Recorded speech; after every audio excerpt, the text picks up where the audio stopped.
It was a cold morning in March 2014 when firefighters responded to a blazing cabin hidden deep within the Cascade Mountains of Washington state. The flames were fierce, licking the night sky, consuming everything in their path. By the time the first responders arrived, the small structure had already been reduced to nothing more than a charred skeleton. The smell of smoke lingered in the air, thick and heavy.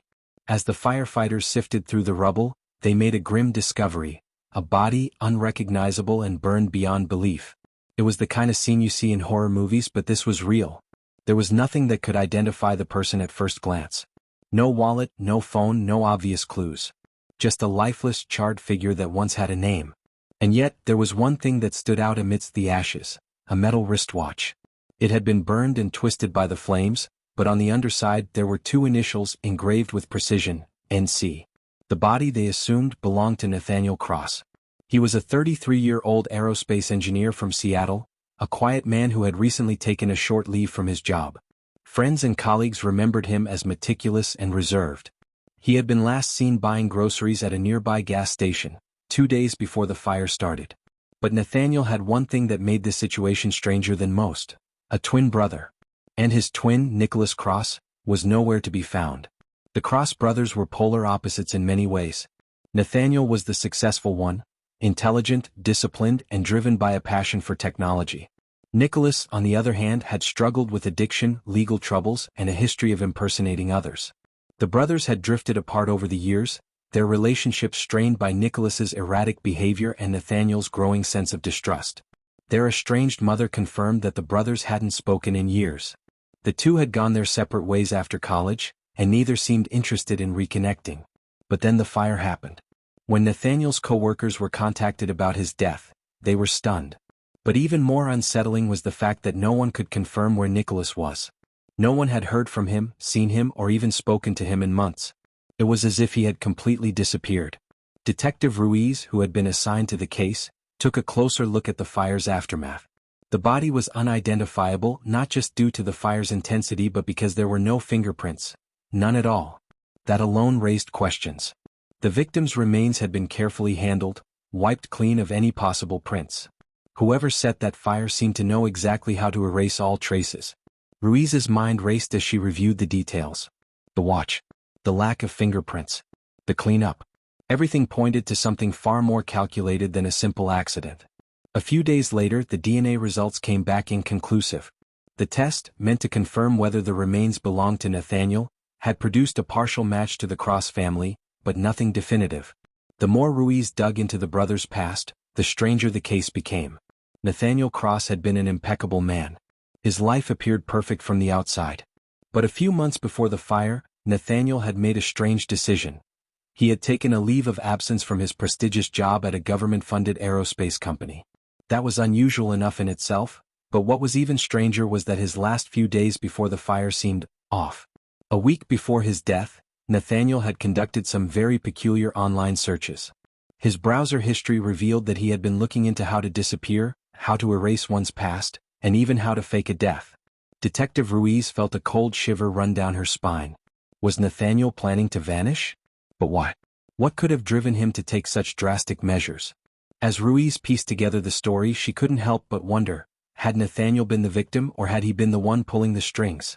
A month before the fire, Nathaniel had taken a trip to a remote coastal town on the Olympic Peninsula, Port Angeles, Washington. There, he had visited the local library, where a librarian recalled a strange moment. Nathaniel had been using the public computers, frantically searching for something.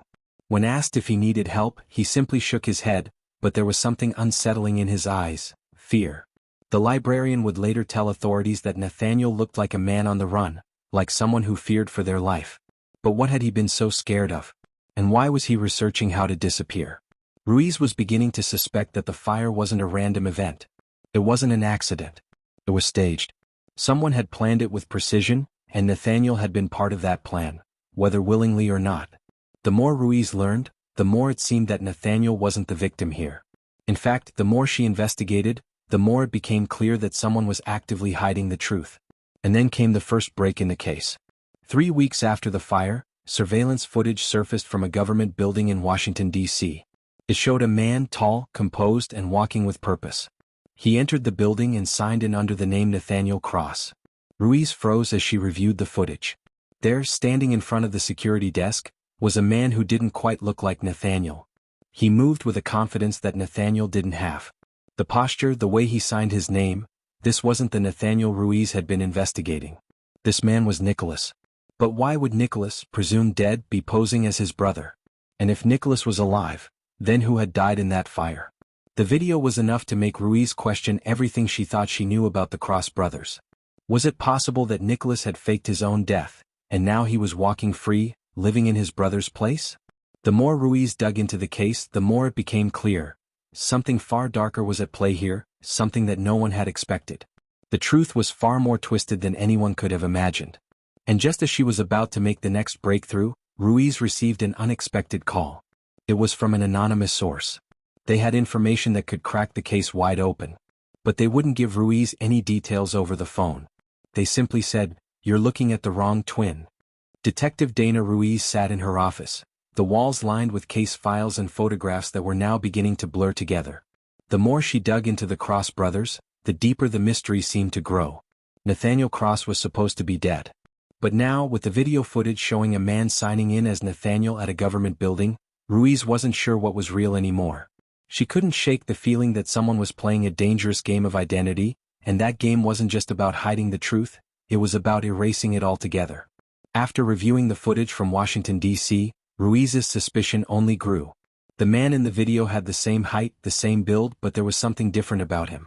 The way he moved. The way he held himself. The small, subtle details that told Ruiz that this wasn't Nathaniel Cross. It was Nicholas. Nicholas Cross, the estranged brother, the one who had spent his life avoiding the law, living under false names and committing countless acts of fraud. Could he have faked his own death? Could he have staged the fire and taken on his brother's identity? The more Ruiz pondered, the more she realized that Nicholas had been using his twin's life as a shield. It wasn't just about escaping his own past, it was about becoming someone else entirely. But why? What could have driven Nicholas to go this far? And why did he choose his brother's life to hide behind? Ruiz was starting to think that the answer was simpler than she wanted to admit. Nicholas hadn't just faked his brother's death, he'd become him. If he could assume Nathaniel's life, he could erase his own mistakes, disappear into a world where no one knew his name and start fresh. But things were starting to slip. The fire, the mysterious disappearance, the false identification at the government building. Someone had noticed. Someone was getting close to uncovering the truth.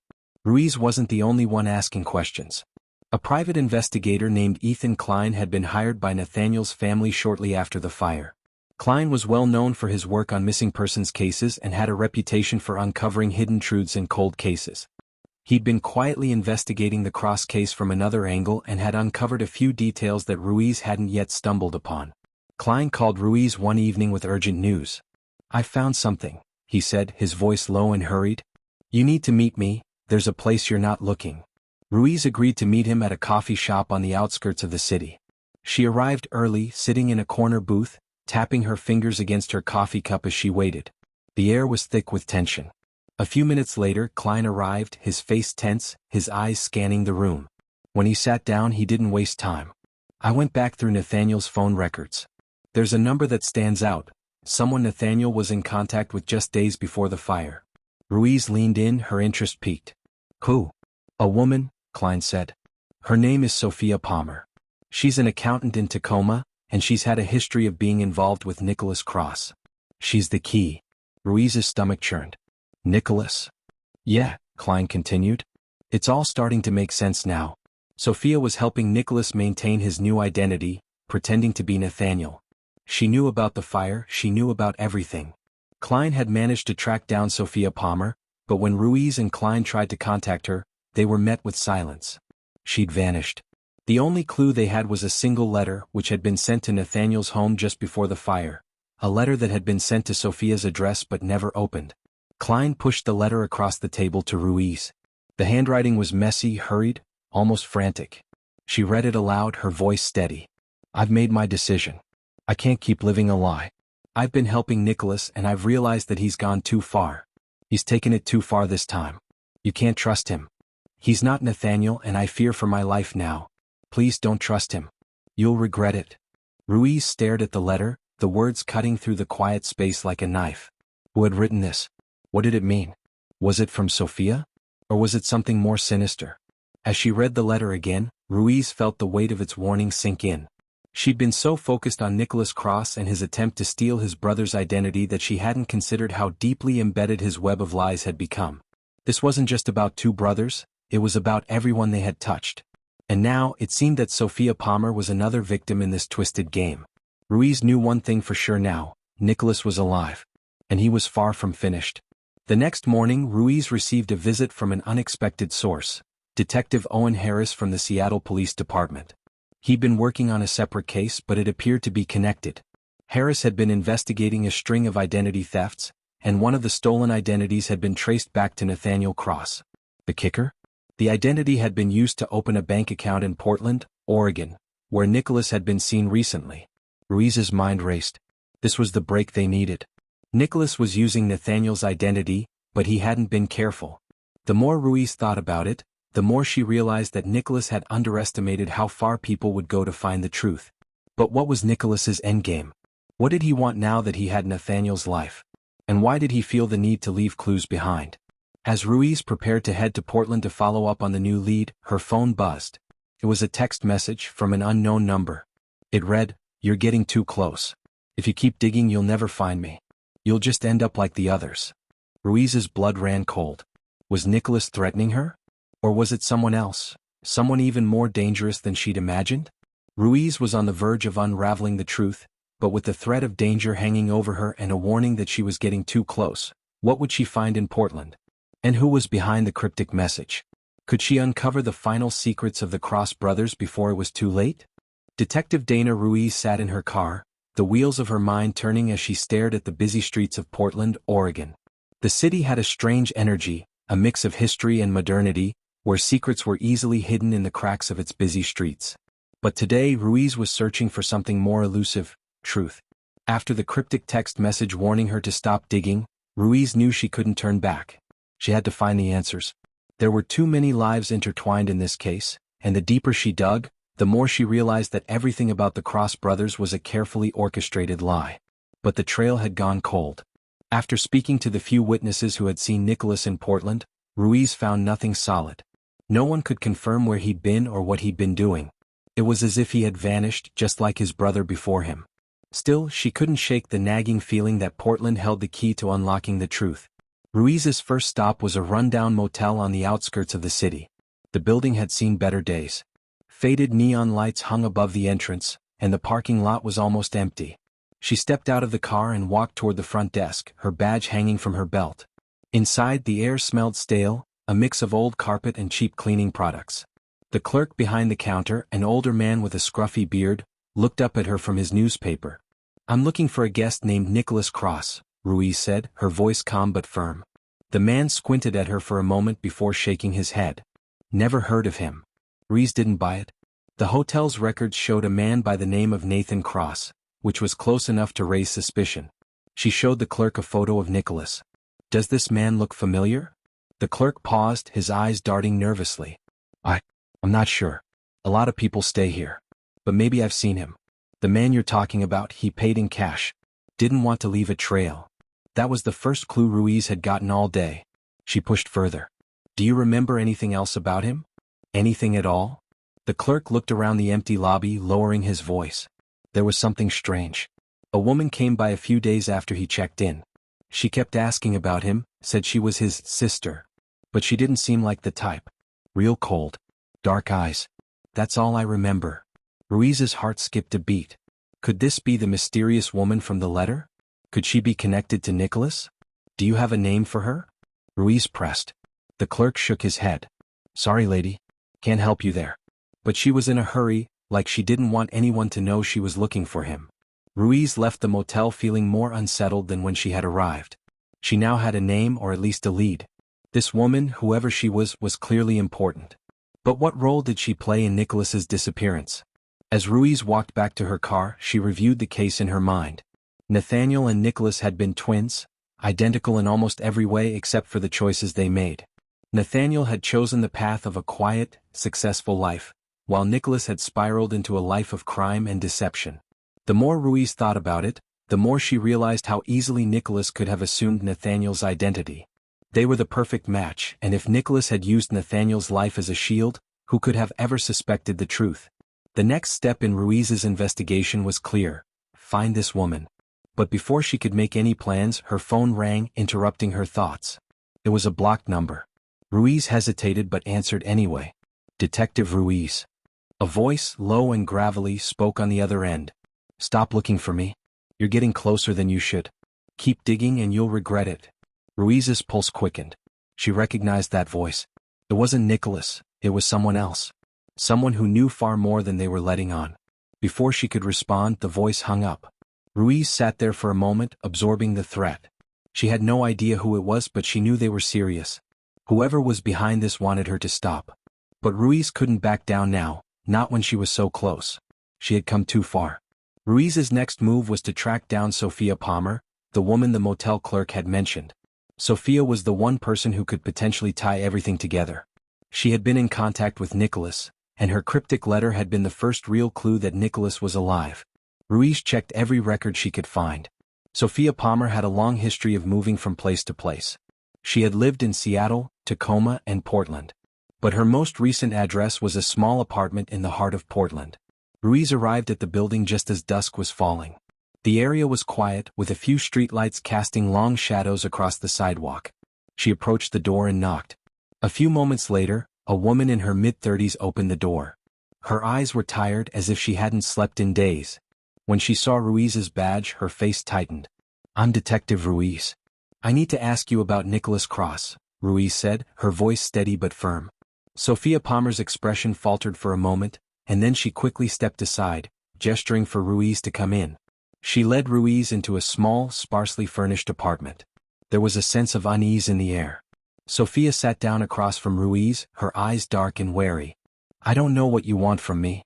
I haven't seen Nicholas in months. Ruiz leaned forward. We know that Nicholas isn't dead. He's been using Nathaniel's identity. You were in contact with him before the fire, weren't you? Sophia swallowed hard. I didn't know what else to do. He came to me for help and I couldn't say no. He promised he'd leave everything behind. But I didn't know how far he'd go. I didn't know about the fire. I didn't know he was going to. Suddenly Sophia's phone buzzed.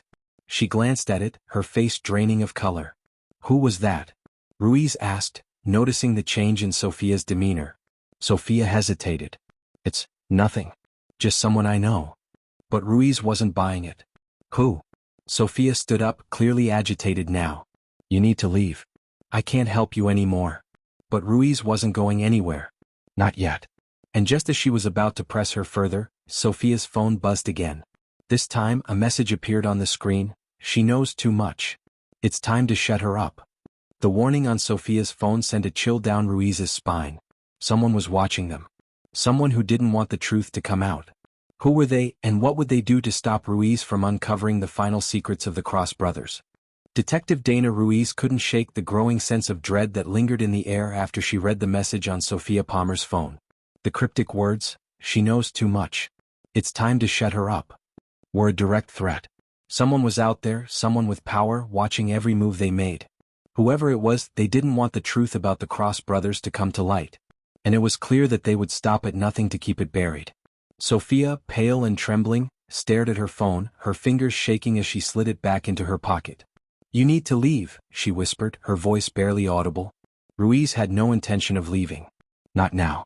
Not when she was this close to breaking the case wide open. Sophia, you don't understand. You've been involved in something bigger than you realize. Nicholas Cross is alive. He's been using his brother's identity. We need to stop him before it's too late. Sophia's eyes flickered with fear. I tried to help him. I didn't know it would go this far. He's not the same person anymore. You don't know what he's capable of. Ruiz stepped forward, her voice firm. Then tell me everything. Sophia hesitated, her hands wringing nervously in her lap. I can't. He'll kill me. Ruiz's patience was wearing thin. She had been down this road too many times, witnesses and informants backing down when things got too dangerous. But this time she couldn't afford to lose the lead. Sophia, you're not alone in this. We can protect you. But just as she spoke, the sound of footsteps echoed from the hallway. Ruiz spun around, her hand instinctively reaching for her gun. Sophia's face drained of color. They're here, she whispered, backing away from the door. Before Ruiz could react, the door burst open and a tall man with dark sunglasses stepped into the room, his eyes locking onto Ruiz's. The man was well-dressed, but there was something about him that screamed danger. Behind him, two others entered, each one wearing a black suit, their expressions cold and unfeeling. Ruiz's heart raced. She knew instinctively that these men were not just anyone. They were part of something far bigger than Nicholas Cross. But what were they involved in? The tall man spoke first, his voice low and commanding. "Detective Ruiz, I assume?" Ruiz didn't answer immediately. She was calculating her next move, every instinct telling her to stay calm. She knew she was outnumbered, but she wasn't going to let them intimidate her. "What do you want?" she asked. The man smiled, a cold, almost amused expression. "We want the same thing you do, detective. The truth. But there are some things you don't need to know." Sophia stood, her back pressed against the wall. "I told you, please don't hurt me." The man ignored her. "Sophia Palmer," he said, his voice taking on a different tone, "you've been a very useful tool. But now you've become a problem." Sophia trembled, her hands shaking. "I didn't mean to get involved in this. I didn't know how far Nicholas had gone." The man's eyes hardened. "Nicholas was never meant to be part of the plan. He's a loose end that we intend to clean up. And you, Sophia, are just another problem that needs to be taken care of." Ruiz felt a cold knot form in her stomach. This wasn't just about Nicholas. This was about something much larger, something that involved power and influence far beyond what she had anticipated. One of the men moved toward Sophia, his hand reaching for her arm. But before he could grab her, Ruiz acted. "Stay away from her," Ruiz shouted, pulling her gun from its holster and aiming it at the man. The other two immediately reached for their own weapons, but Ruiz's voice was sharp and unwavering. "One wrong move and I'll shoot." For a moment, everything hung in the balance. The tension in the room was palpable. Sophia's breath was shallow, her eyes wide with fear. The man in front of Ruiz didn't flinch. His cold stare didn't break for a second. "Is this how you want to do this, detective?" the tall man asked, his voice eerily calm. "You're standing in the way of something much bigger than you can understand. This is a game that you won't win." Ruiz didn't lower her gun. "I'm not backing down. Not now. I'll find out everything." The tall man seemed to consider her words for a moment, then gave a slight nod. "Very well. But you should know, sometimes people who dig too deep end up getting buried themselves." Ruiz couldn't shake the feeling that these men weren't just hired hands. They were part of something deeply rooted, something far beyond the scope of a simple murder case. What did they know about Nicholas? And why was he so important that people like this would go to such lengths to silence anyone who got too close? Sophia, still visibly shaking, clutched her hands to her chest. "Please, just let me go. I've told you everything I know. You're in danger if you keep pushing this. Nicholas is playing a game that nobody can win. You can't stop him." Ruiz had no intention of stopping. She couldn't back down now. She wasn't just fighting for the truth, she was fighting for the people who had been left in the wake of the Cross brothers' twisted game. Sophia's voice dropped to a whisper. "There's more. I was only trying to help Nicholas. But the moment I did, I became a part of something I couldn't escape. There's a hidden truth. Something that none of us saw coming." Ruiz leaned in closer, desperate for answers. "What truth? What aren't you telling me?" Sophia looked around nervously, her eyes darting between Ruiz and the men who had surrounded them. Then, in a voice so quiet that Ruiz could barely hear it, she said, "The fire wasn't just a way to fake Nathaniel's death. It was a cover-up. A way to hide the fact that both of them were supposed to die." Ruiz's heart skipped a beat. "What are you talking about?" Before Sophia could answer, the door slammed open again. The tall man stepped forward, his expression unreadable. He didn't even glance at Sophia. "You've said enough," he said coldly, his eyes locked onto Ruiz. "Now it's time for you to stop asking questions." Suddenly, everything happened in a blur. The men moved swiftly, and before Ruiz could react, one of them lunged for her gun. Ruiz was caught in a deadly game of cat and mouse with people far more powerful than she had ever imagined. The truth about the fire, the Cross brothers, and the people pulling the strings was slipping out of her reach. Was she about to lose everything? And who were these mysterious men who would stop at nothing to keep her from the truth? Detective Dana Ruiz's pulse raced as the men closed in on her. Her hand, still gripping her gun, trembled slightly, but she steadied herself. There were too many of them. The odds weren't in her favor, but she wasn't about to give up. Not when she was so close to finding the truth. The tall man, his face cold and expressionless, took a step toward Ruiz. "You've made a dangerous mistake, detective," he said, his voice calm, almost detached. "You should have stopped before you found out too much." Ruiz stood firm, her eyes narrowed. "I'm not going anywhere. Not until I get answers." Sophia, who had been cowering behind Ruiz, looked terrified. Her voice was barely a whisper. "You don't understand, detective. There's more to this than you can imagine. They'll do anything to stop you." The tall man didn't seem bothered by Sophia's words. His gaze remained fixed on Ruiz. "You think you're close to the truth? You're not. All you've done is uncover pieces of a much larger puzzle. A puzzle that's better left unsolved." Ruiz's mind raced. Who were these people? What was their connection to the Cross brothers? She had to find out before it was too late. Her instincts screamed at her to keep pushing. She couldn't back down now. "Why don't you tell me then?" Ruiz challenged, her voice steady despite the growing tension. "What's the truth? Why are you trying so hard to silence me?" For a moment, the tall man didn't respond. Instead, he glanced at one of his companions, a silent exchange passing between them. Then he turned back to Ruiz, his voice almost regretful. "You don't have the full picture, detective. You never did." He took a step closer and Ruiz felt the weight of his presence. Nicholas Cross was never supposed to survive. Neither was Nathaniel. They were both part of something bigger, a plan that no one, not even their own family, was meant to understand. Ruiz's stomach turned. "What plan? What are you talking about?" The tall man's lips curled into a thin smile. "You're too late. The Cross brothers were pawns in a game much larger than you know. And as for the fire, it wasn't an accident. It was orchestrated by people who will stop at nothing to cover their tracks." A chill ran through Ruiz. The pieces of the puzzle were starting to fall into place, but there were still too many unanswered questions. "Who are you?" she demanded, her voice rising. "Who are you working for?" The man didn't answer immediately. Instead, he stepped even closer, his shadow looming over Ruiz. "It doesn't matter. What matters is that you're too far gone. You'll never make it out of this alive." Before Ruiz could respond, a loud bang echoed through the room. It was enough to startle everyone. The tall man's face changed, his expression hardening. He quickly gestured to the others. "Move out. Now." As the men turned to leave, Ruiz was left standing in the room, her heart pounding in her chest. What had just happened? The cryptic warnings, the tension, it was all leading to something bigger. And yet there were still no answers. Only more questions. Sophia, trembling and clutching her arms, slowly sank into the chair near the window. "They won't stop, detective. They'll find you. They always do." Ruiz was about to respond when her phone buzzed. She pulled it out quickly, her eyes scanning the message. It was from an unknown number. "You're not done yet, detective. But you will be soon. They're closing in. And when they do, you won't be able to stop them. The truth isn't meant for you to know." Ruiz's mind raced. Who was sending these messages? Who was pulling the strings behind the scenes? Sophia stood up slowly, her voice barely audible. "They've been watching me for months. Nicholas, Nathaniel, they were never supposed to be saved. Their lives were sacrificed for a purpose, and now you've stirred up something that was better left buried." Ruiz was starting to feel the weight of the truth. Nicholas and Nathaniel weren't just victims of some random crime. Their deaths, or rather their fake deaths, were part of a much larger, more sinister plot. But what exactly had they been involved in?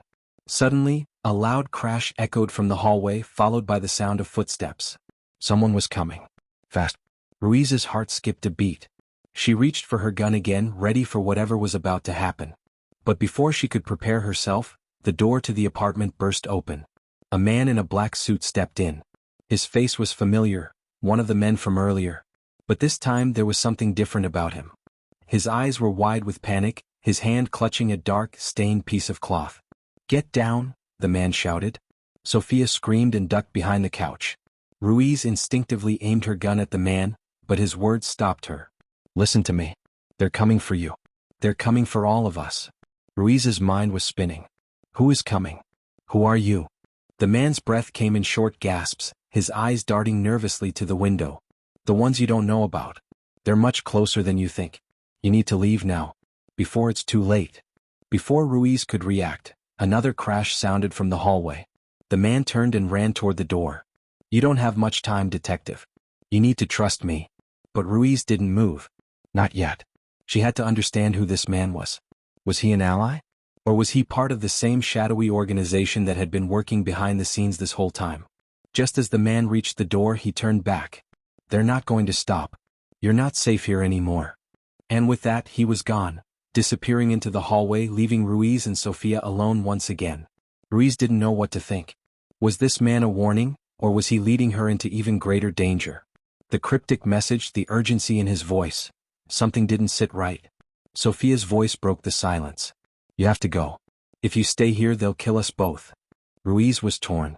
She wanted answers, but she wasn't about to walk into a trap. And yet she knew the clock was ticking. The truth was within her grasp, but it was slipping further away with every passing moment. The cryptic warning, the urgent man, and the escalating danger. All signs pointed to one undeniable truth. Ruiz was running out of time. But what was the next move? Who could she trust, and what secret could she uncover before everything came crashing down? Ruiz's heart hammered as she stared at the empty hallway where the mysterious man had disappeared. The weight of his words hung in the air like a heavy cloud. They're coming for you. You're not safe here anymore. Her mind was racing. Who was this man? Could he be trusted? And what did he mean by they? All the pieces of this twisted puzzle had started to fit together, but with every step forward, more questions appeared. Sophia was still crouching behind the couch, her body trembling. They're going to find us. They're not going to stop, she repeated, her voice cracked and desperate. Ruiz clenched her jaw, trying to steady her nerves. She had no time to waste. If she didn't act now, everything she'd uncovered would be buried forever. The truth was close, but there was something dangerous about it. Something that had already cost lives and was about to cost more. She glanced at her phone, still gripping it in her hand. The text from the unknown number was chilling. The truth isn't meant for you to know. You will never escape the consequences. It was enough to make anyone doubt. But Ruiz wasn't someone who backed down. The Cross brothers, their fake deaths, the web of lies they were caught in, it all led to something much larger. She needed to get answers, and she needed to do it now. Turning to Sophia, Ruiz steadied her breath. We're going. But we need to be careful. Whoever is behind this won't hesitate to kill us if they think we're a threat. Sophia nodded, her face pale, her eyes wide with fear. But there was something else in them too, a quiet determination. They won't stop until they've silenced us both. The words were enough to snap Ruiz back to reality. There was no turning back now. If she wanted to bring this story to light, if she wanted to make sure the Cross brothers' real story was heard, she had to take that risk. With a deep breath, Ruiz grabbed her coat and motioned for Sophia to follow her. They needed to get out of the apartment and into safety. But where could they go? And more importantly, who could they trust? As Ruiz moved to the door, she heard the sound of distant sirens. They were growing louder. Someone was coming. But were they here to help, or to make sure she never uncovered the truth? The moment she stepped into the hallway, a sharp voice interrupted her thoughts. Not so fast, detective. Ruiz froze, her hand instinctively reaching for her gun. Standing in front of her was the man who had entered the apartment earlier, the one who had warned them to leave. His clothes were disheveled, his face smeared with sweat. But there was something different about him now. His eyes were wide, panicked. I thought I told you to run, he said, his voice shaking. You don't understand. They've been planning this for years. Ruiz didn't lower her gun. Who are you? What do you want from me? The man glanced over his shoulder as if checking for pursuers. I'm not here to hurt you. I'm here to help you. But if you stay in this city, they'll find you. They'll find both of us. Ruiz took a step back, her mind trying to process the gravity of the situation. Who's after us? Why are they doing this? The man's face darkened. It's not just them, it's everyone involved. The Cross brothers, they were part of something much bigger. A plan that has been in motion for decades. He paused, his eyes scanning the hallway once more. And now you're the only one who can stop it. Ruiz's head was spinning. She wanted to trust him, but everything about this situation screamed danger. You're telling me that the Cross brothers were involved in something that goes all the way back to their childhood? What's the real story here? The man took a deep breath. You need to follow me. There's a safe house, a place where we can talk. I'll show you everything, everything. The sirens outside grew louder. Ruiz didn't have time to think. Whatever was happening, it was spiraling out of control. She had to move quickly, there was no turning back now. She motioned for Sophia to stay close. We're going with him. The man nodded, visibly relieved. You won't regret this. But hurry. They're closing in. They moved quickly, taking the back stairwell of the building and exiting through a hidden alley. Ruiz's heart pounded in her chest as they hurried through the dimly lit streets, avoiding the main roads. Every sound, every shadow felt like a threat. but she couldn't slow down. The truth was within reach and she wasn't going to let fear stop her from uncovering it. Finally, after what seemed like hours, they arrived at a small, nondescript building in an isolated part of town. The man unlocked the door and ushered them inside, locking it behind them. Inside it was dimly lit, sparse.